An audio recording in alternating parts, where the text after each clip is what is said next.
I'm Roman Yossi of the Nashville Predators. I'm Dante Fabro of the Nashville Predators. This is Philip Forsberg of the Nashville Predators. I'm Colton Sissons of the Nashville Predators. I'm Eustace Aros of the Nashville Predators. You're listening to the Renegades of Puck with Crazy Charlie. Welcome to the bunker. Welcome to the Renegades of Puck podcast. I'm your host and captain, Crazy Charlie Saunier. Before we get started on the No Half Step in Hockey coverage first, let me direct you to our home website, renegadesofpuck.com. Once you go to renegadesofpuck.com, you'll learn everything you need to know about the show. Once you're getting educated about the show, that's when you can click on that merchandise tab. That's going to take you straight to our classic logo t-shirt, our pride logo t-shirt, all of our different special event t-shirts, and so much more. All the gimmicks you've come to love and expect from the Renegades of Puck are still available in our online store, like, say, socks, throw pillows, wall art, bed sets. You can outfit your entire person or your entire home with Renegades of Puck merchandise. We sure would appreciate if you would go ahead and do just that. After all, we've sold out so that you can buy in. Social media is of critical importance to this operation, so please listen up, and here's how you can support the Renegades of Puck. You can find us on social media, on X, on Threads, on Facebook, on TikTok, and yes, also on Instagram. So we'd appreciate a follow along on any or all of those platforms today. Interact with us, please. We're always up for the conversation. You can also find us on YouTube, and we sure do appreciate all of our brand new subscribers on our YouTube channel. That's where you'll find Renegades of Puck TV and all of our breakdowns of game previews, game recaps, and so much more over there on YouTube. So again, make sure you're following us along over there and turn on that notifications button as well. It sure does go a long way to helping us out. Now listen, you can also find the podcast in audio form on numerous platforms: Google, Stitcher, Spotify, just a couple, Amazon. There's another one right there. And that is thanks to the Full Press NHL Network. Full Press Predators podcast has been now heard by over 6.4 million listeners and downloads and replays and all of that across the globe. So thank you so much at the Full Press NHL Network for taking us from local to global and allowing us to be a small part of your incredible team. Again, that's the Renegades of Puck podcast in the audio form. You can catch that anywhere today. Venmo is the way you financially get involved with the Renegades of Puck. You can send a donation by scanning the QR code that is currently on your screen, or you can become a sponsor of the show via that outlet as well. Just search Renegades of Puck in Venmo. Every dollar goes a long way to helping the Renegades of Puck. We still have upgrades to make. We always have upgrades to make, and we have to stay ahead of the curve on this stuff as we start getting ready for the year 2024 and beyond here from the home studio. So we sure do appreciate everybody who's been able to help us out along the way. Now listen, I know it's time for the No Half Step in Hockey coverage, so let me deliver the goods. Time for operation number 816. That's right, time for show number 816. And at this moment in hockey history, we actually have a day off for the Nashville Predators as they are in the middle of their long CMA road trip. So that gives us an opportunity here in the bunker to have a bit of a casual day, to step back, to take a look at some of the other things that we don't get to take a look at on a day-to-day basis when we're in the Central Division in the Nashville Predators bubble. So I've got league standings, I've got league stats, league leaders and things, and I've also got a lot of Preds information throughout this episode of the Renegades of Puck podcast. So let's go ahead and just get started right there with where we are at. Basically, we are an eighth of the way through the season, so we're going to try to find places to pause during the season and do this type of update and show for the entire league, just so you get an indication of what's going on outside the Predators bubble. So after almost every team has played at least 11 games this season, here are the standings, your division leaders. So the Boston Bruins are leading the Atlantic Division with a record of 9-1-1. They have 19 points, picking up right where they left off in last regular season. Going down the rest of the way in the Atlantic Division, the Detroit Red Wings, I think a lot of people would be surprised to find that. The Red Wings are only 4 points out of first place with 15 points. And the Tampa Bay Lightning and the Toronto Maple Leafs, Montreal Canadiens at 12 points, the Buffalo Sabres at 12, the Florida Panthers are at 11 points, and the Ottawa Senators are at 8 points so far this season. For the Boston Bruins, 5-0-1 at home. The Nashville Predators went into Boston and suffered a loss as part of that home record for the Bruins. 4-1 on the road. They've scored 36 goals in the season. They've given up 21 goals against. That's the least amount of goals given up in the league. Their goal differential is plus 15, and then their last 10, they're 8-1-1. That's tied for the best streak in the previous 10 games. So again, Boston Bruins leading the Atlantic Division with 19 points. When we go to the Metropolitan Division, we find the New York Rangers leading the Metro Division with 17 points. Their record is 8-2-1, and they've done most of their work this season on the road. A record of 6-1-1. That is the best record overall on the road in the NHL for any club so far this season. Only 3 games played at Madison Square Garden at this point in the season. The New York Rangers at 17 points occupy first place. The New Jersey Devils in second place have 15 points. Of course, those two teams met in the playoffs last year with the Devils beating the Rangers. Looks like those two teams will be competing for playoff spots again this year. The Carolina Hurricanes in third place at 14 points. The Islanders have 13 points, and you'll find the Caps and the Philadelphia Flyers at 11. The Columbus Blue Jackets are at 10 points, and the Pittsburgh Penguins, well, they are sitting in last place, a record of 4-6. They only have 8 points on the season. That's going to wrap up the Eastern Conference standings. Taking a look at the Western Conference standings, a lot of teams that you've already seen this season, a lot of teams we've talked about already this season. Let's actually start in the Pacific Division out west and work our way back to the Central.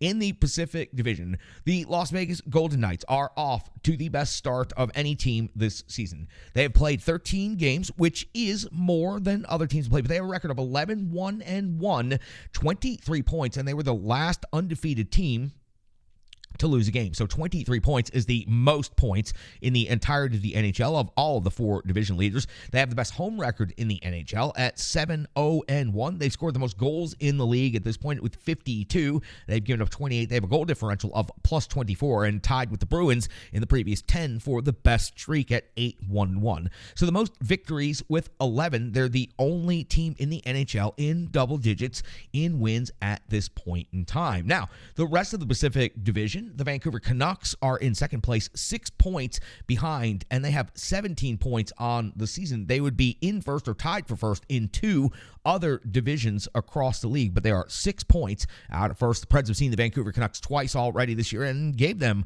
4 of those 17 points. So Vegas, then Vancouver, then the LA Kings at 16 points. The LA Kings off to a very good start to this season, 7-2-2 so far, 16 points, 6-0 on the road. Highly impressive stuff from Los Angeles. The Anaheim Ducks are having a better season than people might have expected. They are in fourth place at 14 points, and they are in fact the team that took down the undefeated Vegas Golden Knights. You then find the Seattle Kraken, the Calgary Flames, the Edmonton Oilers, and the San Jose Sharks. And the point totals at the bottom of this division: Calgary at 7, Edmonton at 5, San Jose at 1.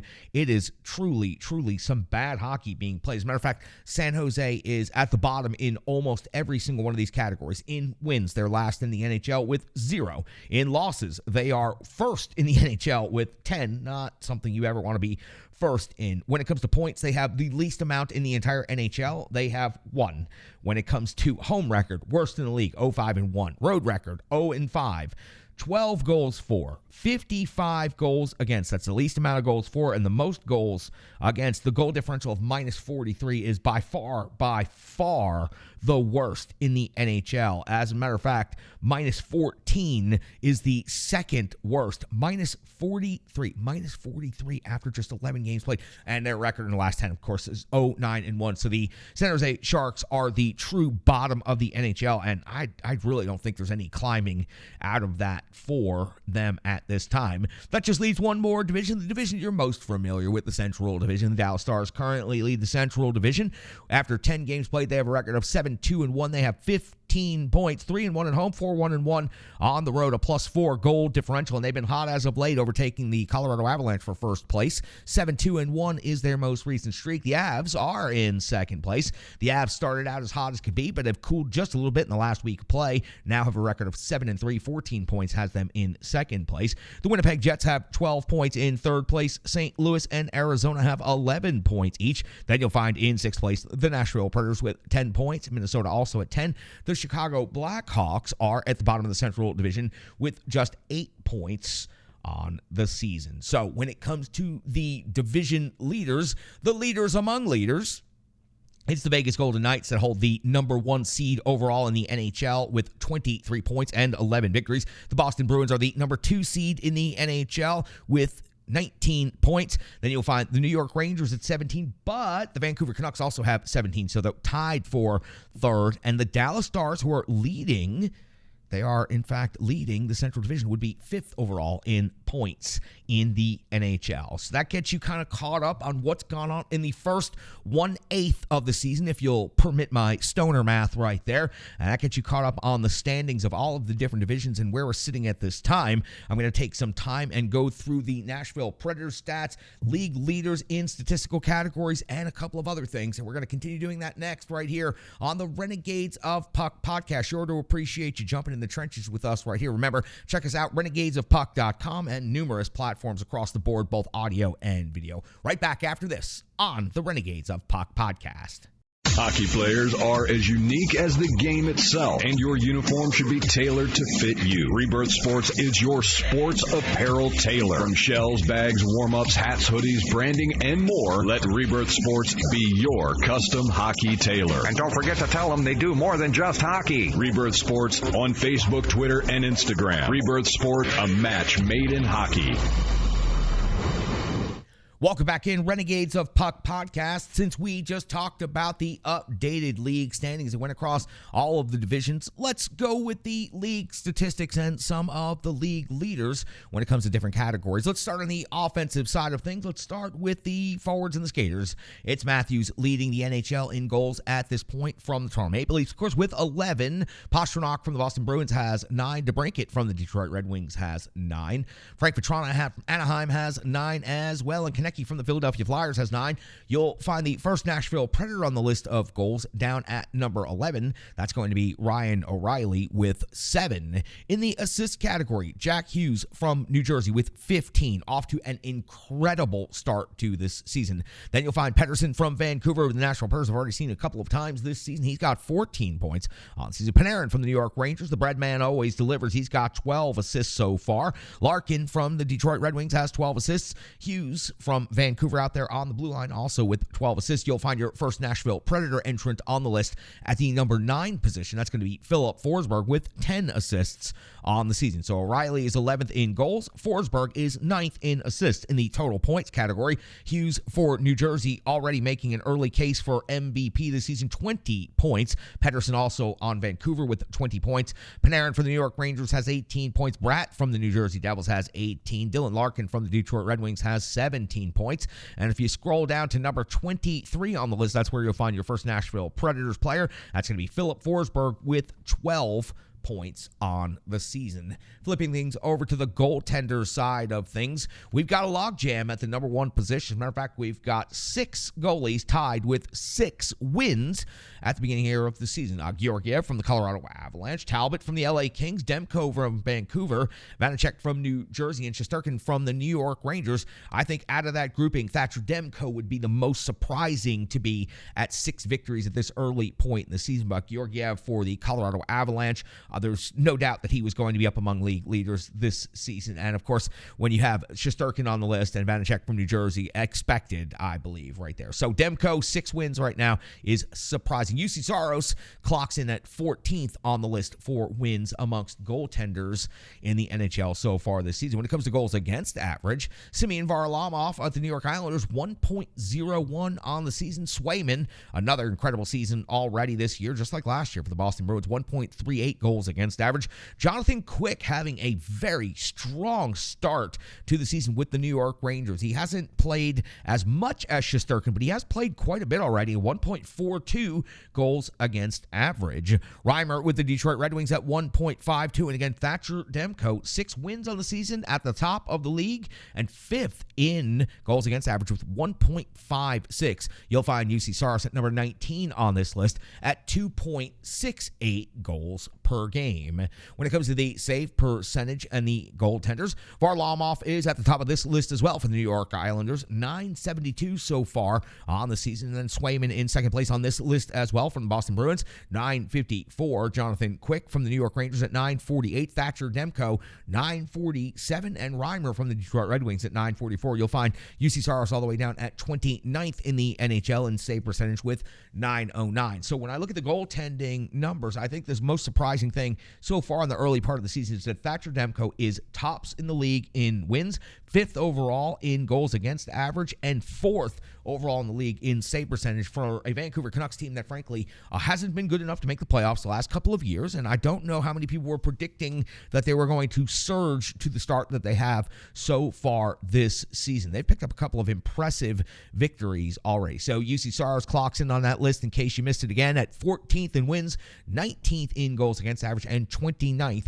in save percentage. I would bet he's going to move up in quite a few of these categories now as time begins to move along. So that's your league leaders at this point in the season. Let's talk about the Nashville Predators and their stats and their league leaders. We've got a lot to talk about that. Let's talk about the Nashville Predators team statistics first. Then we'll break it down by individual statistics. I do have an entire page of Nashville Predators statistics for you. So the Preds, after 11 games this season, they have a record of 5-6. That's 10 points, 6 in the Central. We covered that. 3-2 on home ice, 2-4 on the road. 32 goals for, 32 goals against on the season at this point in time. Now, the goals for category, 2.91 per game. That is 20th best in the NHL. In the goals against category, 2.91 as well. Of course, they've scored 32. They've given up 32, so it's exactly the same number. But this metric is 11th best in the NHL. When it comes to shots on goal, the Predators are generating 31.5 shots on goal per game. That is right in the middle of the league ranking at 15th. But I've got to tell you, I feel like the Preds are doing quite good at generating shots on goal, and they're doing even better at shots against. In the shots against category, the Preds are only giving up 29.5 per game. That is 10th best in the NHL. That number has crept up just a little bit recently, but the Preds have done a very, very good job against some really high-powered offenses, holding the shots on goal against total down. The Nashville Predators special teams power play, 23.4% conversion rate, is 12th best in the NHL. They have had 11 power play goals on 47 opportunities, and it has been better as of late on the power play. They have definitely been converting more often than they had been previously. When it comes to the penalty kill, well, the Predators do need to make some improvements right here. They've given up 12 power play goals against on the season, and yes, I know they got hammered right out of the gate early on by Tampa Bay and by Boston, and of course by Edmonton, but their penalty kill is only killing off 66.7%, and that is 31st in the NHL, and that frankly is not good enough. They have to make dramatic improvements on the penalty kill unit out there. That's going to do it for the Nashville Predators team statistics at this point in time. I want to go over each and every one of the individual statistics and pull a couple of interesting numbers out of some places here. One quick thing, injury update for the Nashville Predators, though it may be a day off on the ice, it's not a day off in the training room. Luke Shen is still listed on injured reserve. Glass still listed as injured reserve, and Ryan McDonough is still listed as day-to-day for the Nashville Predators. Other than that, the rest of the injury sheet looks good at this point in time. That covers the standings for the league and for the Nashville Predators. That covers league leaders in statistical categories. And now we got to talk about the Nashville Predators when it comes to individual statistics and performances so far on the season. And we're going to get right into it after this quick break on the Renegades of Puck podcast. Again, check us out, renegadesofpuck.com. Check us out on all of the different social media platforms. And we sure do appreciate each and every one of you for listening to the Renegades of Puck podcast. Hello, hello, hello. I'm Tracy, owner-operator of Strong Style Fitness. And that's me and my training assistant, Rizzo. And we are here to bring you fitness that meets you where you are by offering circuit classes, bar-inspired classes, Tabata workouts, boot camps, guided stretching, and more, all taught by a certified personal trainer, me. To learn more, go to our website, strongstylefit.com. Subscribe on YouTube at Strong Style Fitness. Follow on social media at Strong Style Fit. But most importantly, let's get you moving. It doesn't matter if it's your first workout or you've been doing it for years. Strong Style Fitness has the workout that meets you on your journey and helps you along the path to a happier, healthier life. I understand where you've been, what you were going through, and where you were going, and I want to take you there. We'll see you on the mat. Mwah.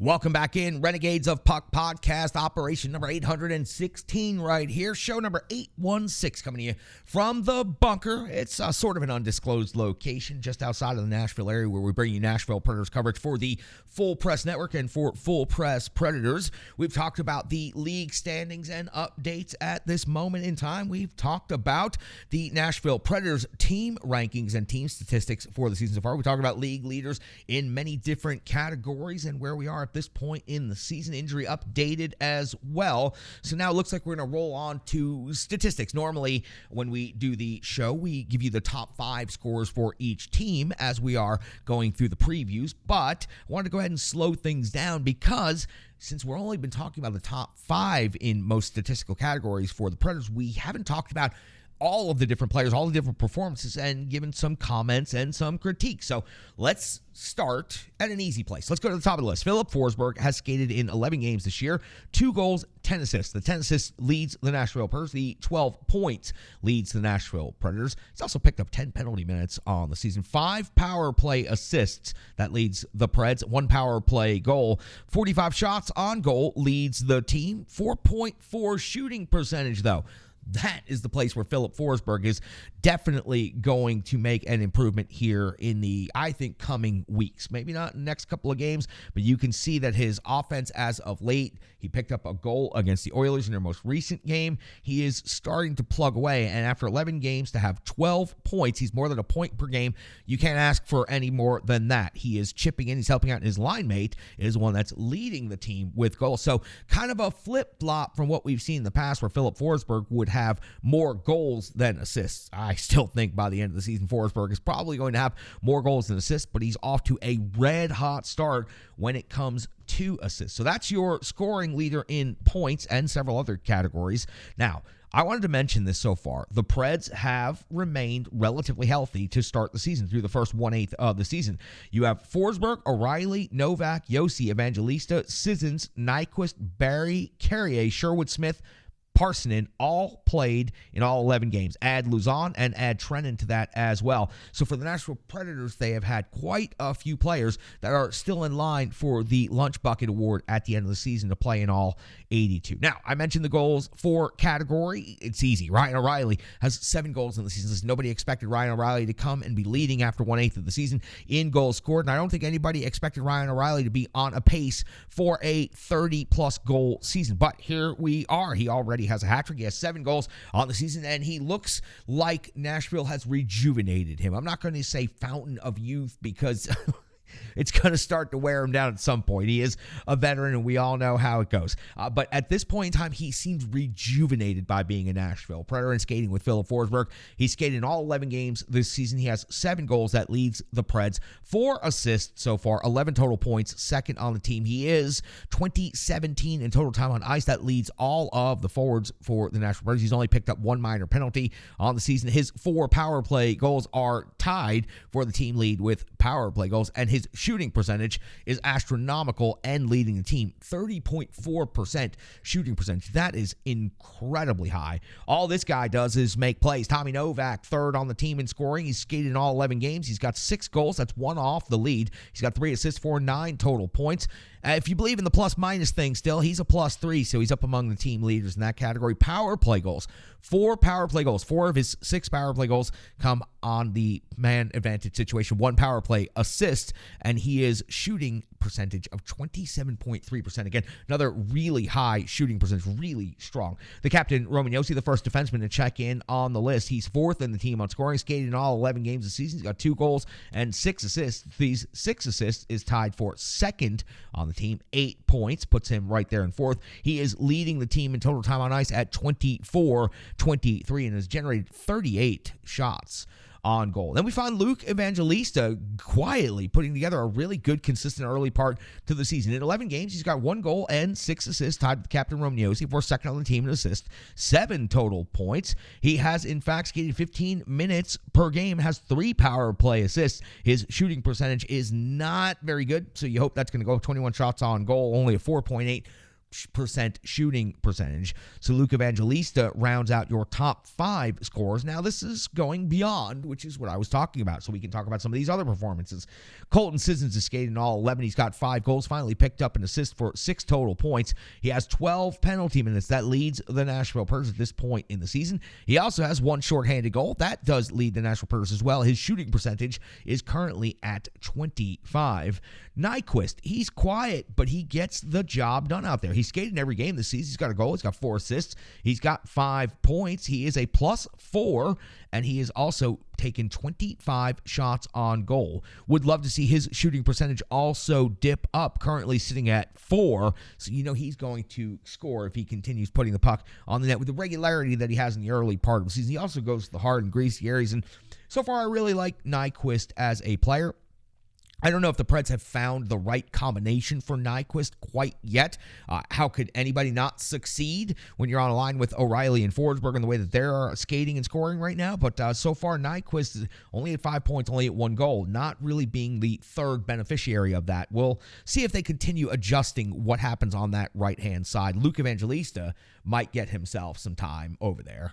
When it comes to the next player down on the list, Tyson Barrie, 11 games skated for the Preds, 5 assists, 5 total points. Alex Carrier's at 11 games skated and 4 points, all of those being assists. Kiefer Sherwood, 2 goals, 2 assists for 4 points. He's a +7, though. A +7 as a bottom 6 forward to be a +7 and leading the team. And I know plus-minus isn't something we really put a lot of emphasis on nowadays, but it's impressive to see that he's so far ahead of all of the other Nashville Predators when he plays a bottom 6 forward role and only averages 12:03 in total time on ice per night. Cole Smith, 2 goals and 1 assist for 3 points. He's got 7 penalty minutes on the season, one of 2 Nashville Predators with crooked numbers on the penalty minutes. That means he's gotten in a fight. Kiefer Sherwood was the other, has 7 penalty minutes. Juuso Parssinen, only 3 points in 11 games. Again, I've seen improvement recently, but how much have we truly, really seen if he's only at 3 points? Ryan McDonough currently listed as day-to-day, 10 games, 2 assists on the season, averaging 20 minutes in total time on ice with the Nashville Predators.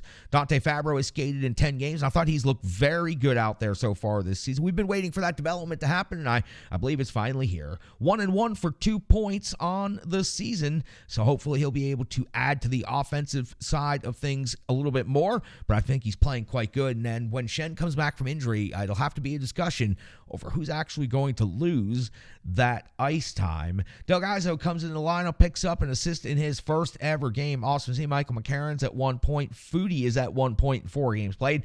Philip Tomasino is only at 1 point in 6 games played. Tomasino's been on a bit of the lineup yo-yo so far this season, only averaging 11:35 in time on ice, and I had expected Philip Tomasino to take that jump to start this season, but so far he seems to have regressed just a little bit. He needs an opportunity. He needs to get out there and get a couple of positive shifts under his skates and then see what can happen from there. But you see Tomasino all the way down. Luzon, 11 games skated this season, no points on the season. And then Yakov Trenin's also skated in all 11 games this season, and he has 0 points. As a matter of fact, he only has 2 penalty minutes on the season, 22 shots on goal. For Yakov Trenin, I have much higher expectations. Yes, a fourth-line player, but Yakov Trenin has certainly shown the ability to put the puck in the net, not necessarily with regularity, but 10 to 15 times a year. I don't think is unreasonable to expect from a player of his skill and quality. The physical elements are not necessarily noticeable at this point in time. Clearly, he has not been in a scrap yet this season. So for Yakov Trenin, a player I really like, a player I've really enjoyed watching a lot over the last couple of seasons. This so far through 11 games is the least visible I think that he has been, and it's disappointing start to the season, but there's plenty of time to turn it around. There's no reason he should be taken out of the lineup. There's no reason he should be replaced, but he's got to increase his output in more ways than what he has been doing so far this season. Nashville Predators need balanced scoring. They need scoring from all 4 lines out there. So at the bottom of the list, the total for the Nashville Predators, 32 goals for, 54 assists, 86 total points. They have 88 penalty minutes as a team on the season. They've scored 11 power play goals. They have 21 power play assists, 1 shorthanded goal. They have 346 shots on goal, and for a team shooting percentage, they are at 9.2%. Let's take a look at the netminders. Easy enough. UC Saros, 9 games played this season so far, a record of 4-5, goals against average of 2.68. He has skated in 491 minutes and 55 seconds this season. He's made 221 saves, a .909 save percentage, 243 shots against, no penalty minutes, and he has not faced anyone in the shootout at this point in the season. Kevin Lankinen's appeared in 3 games so far this season. He has a record of 1-1, a goals against average of 3.01, a save percentage of an even 9. He skated 159 minutes and 28 seconds. He's made 72 saves on 80 shots against. He does not have a shutout, and he has not faced anyone in a shootout. It's the Nashville Predators goaltending team-wide by the numbers, a record of 5-6, a goals against average of 2.91. 293 saves on 325 shots against, us 32 goals against, a .907 save percentage, and no one has faced a shootout attempt for the Nashville Predators. That's got you all caught up on where we are across the league in all 4 divisions in the standings, updated on the league leaders and some of the statistical categories that they give out all them fancy awards for at the end of the year, and digging deeper into the numbers for the Nashville Predators, giving you the team rankings, where they are in all the different team statistics, and of course where they are in all the different individual statistics. We got to wrap this show up, but we got to take one more break before that. I'll be back to close things out in just a moment right here on the Renegades of Puck podcast. The digital environment can be quite intimidating, time-consuming, and cumbersome, especially with all those other areas that need attention at your business, and that's why Stripe Digital Solutions is here to help. I know, because that's exactly what Stripe Digital Solutions did for me and the Renegades of Puck. From designing my home website and helping me create my merchandise to special event posters, brand building, and social media management. But it's not just that, it's so much more. Stripe Digital Solutions has helped me every step of the way. From startup to full-time operation, Stripe Digital Solutions has been there to assist and advise every single step of the journey. In today's fast-paced world, the path to success is having a strong digital partner, and nobody is better in the trenches than Brandy and Stripe Digital Solutions. Get the solution before it's even a problem with Stripe Digital Solutions. Welcome back, Renegades of Puck podcast. So, it was supposed to be a nice, calm, casual day here in the bunker, where we kind of took a step back and looked at the league from a bigger picture and looked at a little bit outside of our typical bubble of coverage. And maybe I got a little bit carried away. Maybe I didn't. I love what I do here, and I really appreciate you guys tuning in and checking it out. Show number 816, Operation 816, just kind of meant to be a pause and look at what's going on around the team, around the league, the division, all of that stuff. So hope that's got you all caught up. If you've been consumed with anything else, I know October can be a very busy month, but now that we're into November, Renegades, I expect you to be in the trenches way more often with us. So sure to appreciate everybody. Check out the website, renegadesofpuck.com. Stripe Digital Solutions does an incredible job of operating, updating, and keeping that website together. Check us out on all those different social media platforms. We put a lot of work into all of this stuff. You know, it's not easy. It's time consuming, and we try to make it as easy for you to consume as possible. We try to post on as many platforms as possible. We make it completely free for you. We just appreciate that you support our sponsors. We'd love if you sponsor us, but we appreciate your viewership and your listenership and all of those things. And it's truly a great treat. And it's always a great opportunity to get a chance to step back for just a moment. Nashville Predators are in the middle of a huge, long road trip, the longest road trip of the season. It's been very inactive here in town. The rink, Bridgestone Arena, is completely shut down for the CMA award show. That's why we call it the CMA road trip, for those of you outside of Nashville who didn't already know that. So it's a great joy to get a chance to take a step back, watch a bunch of other hockey games, and check out what's going on across the league. And we're going to try to pause and do that from time to time throughout the season. And put the sheets down. Sorry. We're going to try to pause and do that throughout the season a couple of times. So, again, appreciate each and every one of you for being here and checking out the show. Operation number 816. We'll be back tomorrow night, late night in the bunker. Preds are in Calgary to take on the Flames. Instant reaction, full recap as soon as the final horn goes right here on the Renegades of Puck podcast. And then the full episode will be out within a matter of hours after that. So we will have you all set up for the next game. So we appreciate everybody. Got to get out of here and check things out, get it all edited up, posted, and all the stuff that we do. I'm so glad we had a nice casual afternoon together. Appreciate each and every one of you. Thank you for your time. Thank you for your viewership. And most importantly, thank you just for being you. I'm your host and Captain Crazy Charlie Saunier, in a supposedly relaxed mood right now. Right here, coming to you from the bunker. Stick taps, love, and respect.